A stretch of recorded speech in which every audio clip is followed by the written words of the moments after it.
नमस्कार, मैं हूं पवन त्यागी। पश्चिम बंगाल चुनाव में कांग्रेस ने जिहादी मानसिकता वाली एक पार्टी आईएसएफ के साथ समझौता किया है, जिसको लेकर कांग्रेस के वरिष्ठ नेता आनंद शर्मा ने आपत्ति दर्ज की है और उन्होंने कहा कि ये जो पार्टी है इंडियन सेकुलर फ्रंट, ये हमारी पार्टी की मूल विचारधारा से मेल नहीं खाती और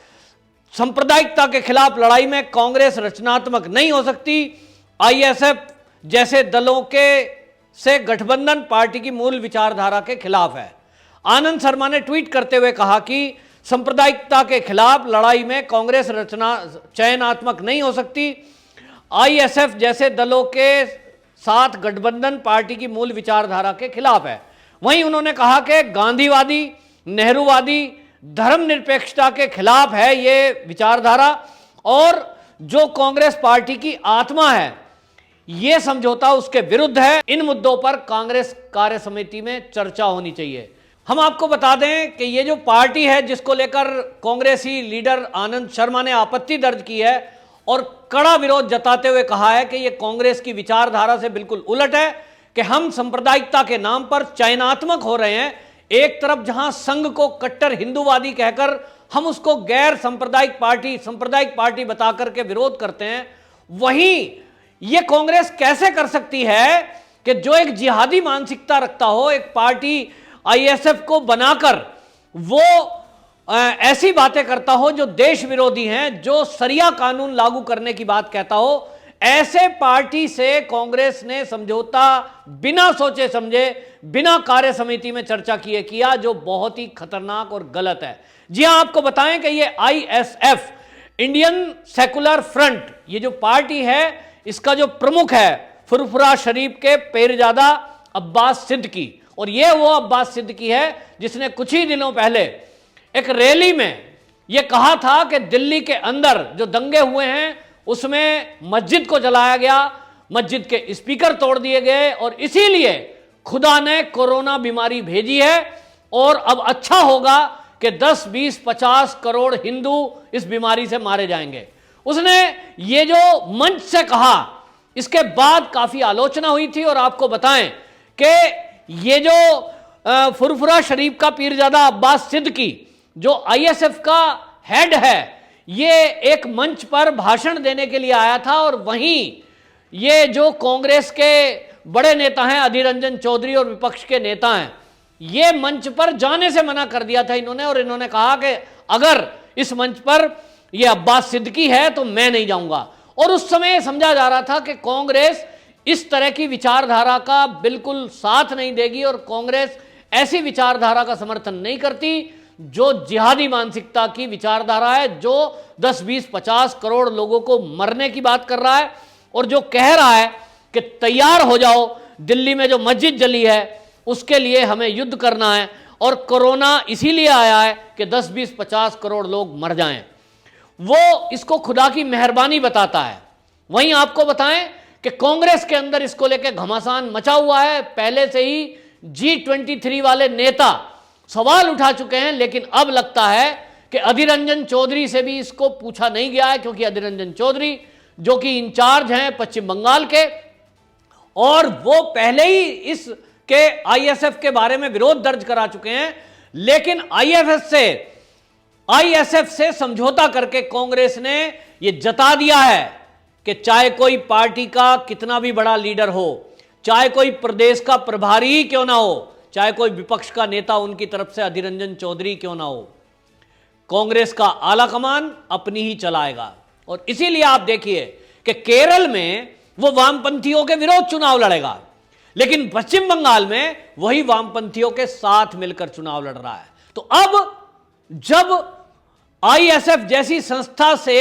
यह समझौता किया है तो इस पर वामपंथियों को भी जवाब देना पड़ेगा। जो वामपंथी दिन रात सांप्रदायिक कह करके भाजपा को कोसते रहे हैं, अब वो क्या जवाब देंगे कि जो शरिया कानून लागू करने की बात करता है, जो शरिया के कानून को मानता है, जो इस देश में कोरोना को खुदा की देन मानता है, जो ये कहता है कि साथियों तैयार हो जाओ, हमें दिल्ली दंगे का बदला लेना है, और मरने मारने की बात करता है। अब इस पर वामपंथी दल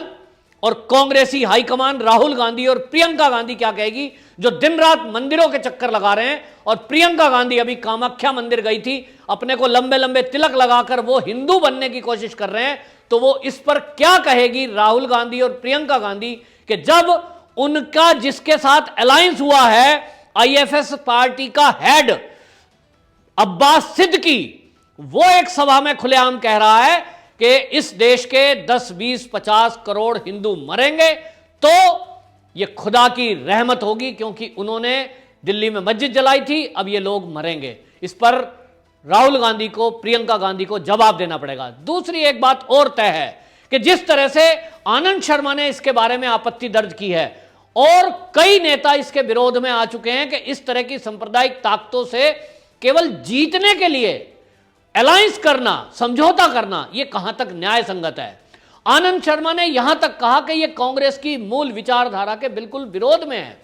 कि जब हम एक बार एक तरफ सांप्रदायिक ताकतों को दूर करने की बात करते हैं, वहीं ऐसे सांप्रदायिक लोगों से समझौता कैसे कर सकते हैं जो मारकाट की बात करता है, जो सरिया की बात करता है। और आपको बताएं कि बांग्लादेश की बहुत प्रसिद्ध लेखिका है तस्लीमा नसरीन, उन्होंने भी ट्वीट करते हुए कहा है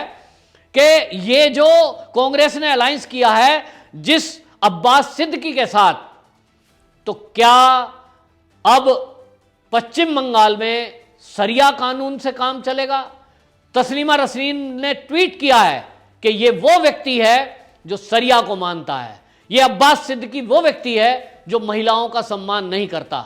ये अब्बास सिद्दीकी वो व्यक्ति है जो किसी को बोलने की आजादी नहीं देता। और ऐसी पार्टी के साथ कांग्रेस ने जब अब अलायंस किया है तो क्या कांग्रेस भी अब इसी विचारधारा का समर्थन करेगी? क्योंकि आपको बताएं कि लगभग 30 सीटों पर यह आईएसएफ, इंडियन सेकुलर फ्रंट, ये पश्चिम बंगाल में लड़ रहा है। और इससे जिस दिन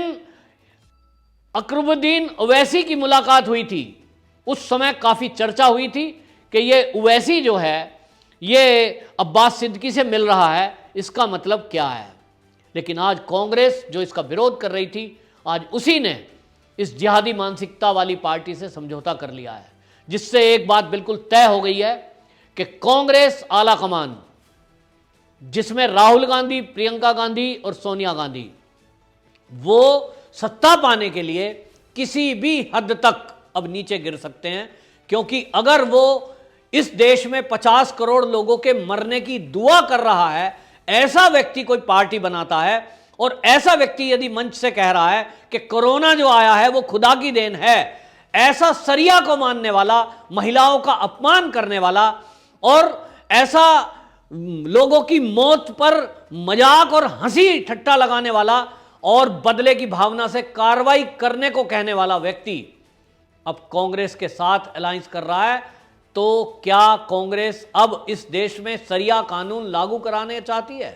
क्या अब इस देश में कांग्रेस के लिए केवल सत्ता पाना मेन रह गया है? क्या अब उसके लिए वो इसी तरह का, आपको ये भी आपको ध्यान दिला दें कि जिस तरह से पश्चिम बंगाल के अंदर सीट प्राप्ति के लिए उसने ये जो इंडियन सेकुलर फ्रंट से समझौता किया है, वहीं आपको बताएं कि कांग्रेस ने केरल के अंदर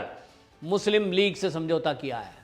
ये क्या है? ये बताता है कि कांग्रेस की मानसिकता अब बिल्कुल ऐसी हो गई है कि कुछ भी करना पड़े, सत्ता प्राप्त करनी है, और सत्ता प्राप्त करने के लिए कोई भी विचारधारा त्यागनी पड़े। जैसा कि आनंद शर्मा ने कहा कि इस तरह की सांप्रदायिक ताकतों के साथ हाथ मिलाना,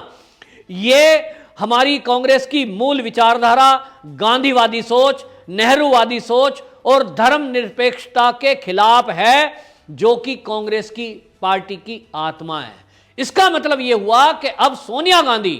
कांग्रेस की मूल आत्मा को ही मारने में लगी हुई है और उसको केवल एक और चीज दिखती है, बस सत्ता और सत्ता की प्राप्ति करना, यही एक लक्ष्य रह गया है, ऐसा दिखाई देता है। क्योंकि आनंद शर्मा वो सीनियर लीडर हैं जिसको पिछले दिनों जब वो अलग से जम्मू और कश्मीर में मीटिंग कर रहे थे तो उस पर कुछ कांग्रेस के ही लीडर ये कहते हुए कटाक्ष कर रहे थे कि आप लोग, अच्छा होता कि पश्चिम बंगाल के चुनाव में प्रचार करते। लेकिन इन स्थितियों में जब कांग्रेस ने सांप्रदायिक ताकतों से हाथ मिलाया है और देश को तोड़ने वाली, देश में आग लगाने वाली, देश में लोगों को मारने वाली सोच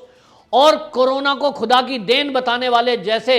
ऐसे लोग जिनको यह नहीं पता कि वो क्या कह रहे हैं। कोरोना एक महामारी है जिससे पूरी दुनिया का इतना नुकसान हुआ है, और हमारे देश में, भारत की धरती पर, बंगाल की धरती पर यदि कोई खुले मंच से यह घोषणा करता है कि यह कोरोना खुदा की देन है और यह खुदा की तरफ से आया है और यह जो है इसलिए आया है कि यहां 50 करोड़ लोग मरें, सोचो कितना भयंकर सोच है इस व्यक्ति की। ये 50 करोड़ लोगों के मरने की उम्मीद रखता है, ये कोरोना को खुदा की देन बताता है। तो ये लोगों को बरगला रहा है, ये लोगों को भड़काता है और धर्म की आड़ में ये सरिया कानून देश में लागू करने की वकालत करता है। इस पर जो समझौता किया गया है, कांग्रेस ने जो समझौता किया है आईएफएफ से, इस पर अब प्रियंका गांधी क्या कहेगी, क्योंकि इस पार्टी का जो अब्बास सिद्दीकी है वो तो सरिया कानून मानता है और सरिया ये कहती है कि औरतों को आगे नहीं बढ़ाना चाहिए और औरत पैर की जूती होती है, उसका कोई मान सम्मान नहीं होता, उसको मस्जिद में जाने की मनाही है, उसको बुर्के में रहना है और उसको आदमी की बराबरी कभी नहीं कर सकता। इस तरह की बातें जो व्यक्ति करता हो, जो खुलेआम मंच से महिलाओं का अपमान करने की बात करता हो और जो खुलेआम मंच से लोगों के मारने और मरने की बातें करता हो, ऐसी जिहादी मानसिकता के साथ समझौता करके कांग्रेस क्या बताना चाहती है? क्या कांग्रेस के लिए अब सत्ता पाना पहला काम रह गया है? क्या कांग्रेस के लिए अब कोई उनके सिद्धांत, कोई उनके नेताओं की सलाह कोई वैल्यू नहीं रखती है? और इसी बात से जो सीनियर लीडर हैं कांग्रेस के वो दुखी हैं और पहले ही इसी बात को लेकर कांग्रेस के आला कमान पर वो सवाल उठा चुके हैं। और ये सोच अब बताती है कांग्रेस का हाई कमान किस तरह की सोच रखता है। केरल में कांग्रेस वामपंथी दलों के विरोध में चुनाव लड़ता है और मुस्लिम लीग से समझौता करता है। वहीं आप देखिए कि पश्चिम बंगाल में वो वामपंथी दलों के साथ मिलकर और जिहादी मानसिकता वाली पार्टी के साथ मिलकर चुनाव लड़ रहा है। आखिर ये दोगलापन क्यों? हिंदू बनने का ढोंग फिर क्यों? प्रियंका गांधी और राहुल गांधी मंदिरों के जो चक्कर काट रहे हैं, तो क्या वो बंगाल के और केरल के हिंदुओं को मूर्ख बनाने के लिए जा रहे हैं? ये उनको जवाब देना पड़ेगा। वंदे मातरम।